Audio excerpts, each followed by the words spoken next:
విద్యారంగంలో ఉన్నటువంటి విద్యార్థుల సమస్యలు కూడా పరిష్కరించాలంటూ కూడా పూర్తి స్థాయిలో కూడా విద్యార్థులంతా కూడా ఆందోళన విద్యార్థులు కూడా ఉన్నారు. వీరితో మాట్లాడే ప్రయత్నం చేద్దాం. చెప్పండి, మీ డిమాండ్స్ ఏంటి? ఈరోజు కూటమి ప్రభుత్వ అధికారులు రాకమునుపు విద్యార్థులందరికీ కూడా అన్ని అందజేస్తామని చెప్పింది. ఈరోజు తల్లికి వందరు కూడా అందరికి కూడా ఇంట్లో ఎంతమంది ఉంటే అంతమందికి 15,000 ఇస్తామని చెప్పింది. కానీ ఈరోజు వాస్తవం చూసుకుంటే ఎక్కడ కూడా 15,000 ఇచ్చిన దాఖలాలు లేవు. కేవలం 13,000, 12,000 అవి కూడా ఇచ్చిన దాఖలాలు. కొన్ని ప్రాంతాల్లో అయితే కొంతమందికి అయితే ఏకంగా 7,000, 5,000 ఇచ్చి మిగతాన్ని కూడా ఇస్తామని చెప్పి సొంతమాట చేస్తూ ఉన్నారు. దీనిలో కీలకమైన విషయం ఏంటంటే అంటే ఈరోజు ఒక విద్యార్థి ఉన్నాడు. విద్యార్థికి ఒక విద్యార్థి పేరు సపోజ్ రాము అనుకుందా. ఆ విద్యార్థి యొక్క తల్లిదండ్రులు డబ్బులు అకౌంట్లో పడినాయని చెప్పి చూపిస్తుంది. కానీ తీరా చూస్తే అది ఒక తల్లి అకౌంట్ డబ్బులు పడలేదు, వేరే ఒక తల్లి అకౌంట్ డబ్బులు పడతా ఉన్నాయి. ఇది ప్రభుత్వ నిర్లక్ష్యమా లేకుంటే అధికారుల నిర్లక్ష్యం, ఎక్కడ నిర్లక్ష్యం అని చెప్పి మేము తేల్చని చెప్పి అడుగుతున్నాం. అందుకే అర్హులైన ప్రతి ఒక్కరికి కూడా తల్లికి వందనం ఇవ్వాలని చెప్పి అది డిమాండ్ చేస్తున్నాం. దాంతోపాటుగానే విద్యార్థి వసతి గతం అని చెప్పి పెండింగ్ ఉన్నాయి. 6,400 కోట్ల రూపాయల బడ్జెట్ పెండింగ్ ఉంది. ఇంతవరకు దాన్ని క్లియర్ చేస్తుంది లేదు. దాంతోపాటుగానే రాష్ట్ర వ్యాప్తంగా విద్యార్థులందరికీ ఉచిత బస్సు పాస్ అని చెప్పి మేము అడుగుతా ఉన్నాం. గతం నుంచి అడుగుతా ఉన్నాం. ఇప్పటికే మారుమూల ప్రాంతాల్లో కూడా విద్యార్థులకి బస్సు సౌకర్యం సరిగ్గా లేదు. ఆ బస్సు సౌకర్యం లేకపోవడం వల్ల అనేక మంది విద్యార్థులు ఇబ్బంది పడుతూ ఉన్నారు. బస్సు సౌకర్యం ఏర్పాటు చేయాలని చెప్పి అడుగుతున్నాం. అలాగే హాస్టల్ సంబంధించి కూడా ఈరోజు సరైన వస్తువులు హాస్టల్స్లో కూడా అనేక ఇబ్బందులు జరుగుతూ ఉన్నాయి. హాస్టల్స్లో కూడా దానికి బడ్జెట్లు కేటాయించమని అడుగుతుంది. ఎక్కడా కూడా రాష్ట్ర వ్యాప్తంగా దాదాపు 3,000, 4,000 హాస్టల్స్ ఉండే దానిలో కేవలం 200, కేవలం 1000 లేదా 1,500 మార్కే సొంత భవనాలు ఉన్నాయి. మిగతా అన్నీ కూడా అద్దె భవనాలు రన్ అవుతూ ఉన్నాయి. కనీసం అద్దె భవనాలు కూడా సొంత భవనాలు అనేది కూడా రిపేర్లు అనేది లేదు. దాదాపు 4 ఏళ్ల నుంచి కూడా రిపేర్ సంబంధించి బడ్జెట్ కూడా ఏది ఇచ్చిన దాఖలా లేదు. ఈ ప్రభుత్వ అధికారులు రాకమునిపై మా హాస్టల్ అన్నిటికి బడ్జెట్ ఇస్తాం, అన్ని కేటాయిస్తామని చెప్పాను. కానీ ఇంతవరకు కూడా ఎటువంటి రూపాయి కూడా కేటాయించిన దాఖలాలు లేవు.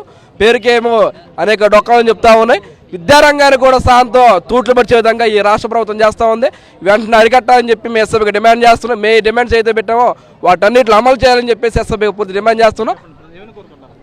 నా పేరు పవను, నేను ఏలూరు జిల్లా ఉపాధ్యక్షుడిని.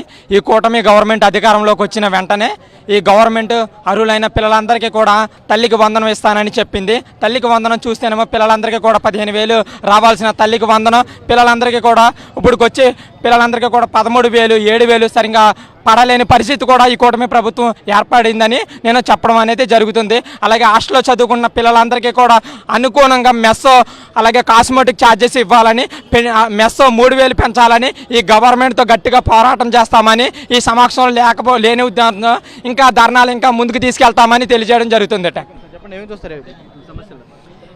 ఏదైతే తల్లికి వందనం పథకం కింద ఇచ్చినటువంటి అమౌంట్ ఏదైతే ఉందో గతంలో లారా లోకేష్ గారి 15,000 రూపాయలు ఎంతమంది పిల్లలు ఉంటే అంతమంది పిల్లలకి ఇస్తామని చెప్పడం జరిగింది.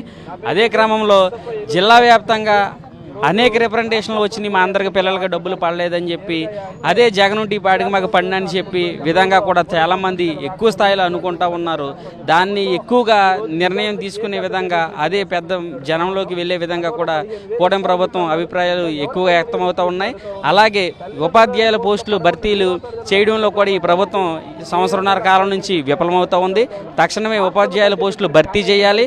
అర్హులైన వాళ్ళందరికీ తల్లికి వందనం పథకం ఇవ్వాలి. పూర్తిగా 15,000 స్థాయిలో కూడా అందరికీ ఇవ్వాలి.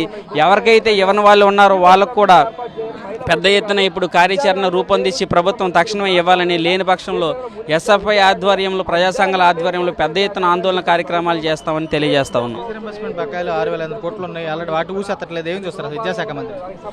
ఏదైతే మాటలకే పరిమితం అవుతున్నారు తప్ప ఆ ఫీజు రియంబర్స్మెంట్ సంబంధించింది అసలు ఊసిన ఎత్తట్లేదు. రానున్న కాలంలో తక్షణమే బడ్జెట్లో విడుదల చేయకపోతే రానున్న కాలంలో కార్యాచరణ రూపుదిద్ది పోరాటాలకు సిద్ధమవుతామని హెచ్చరిస్తా ఉన్నాం.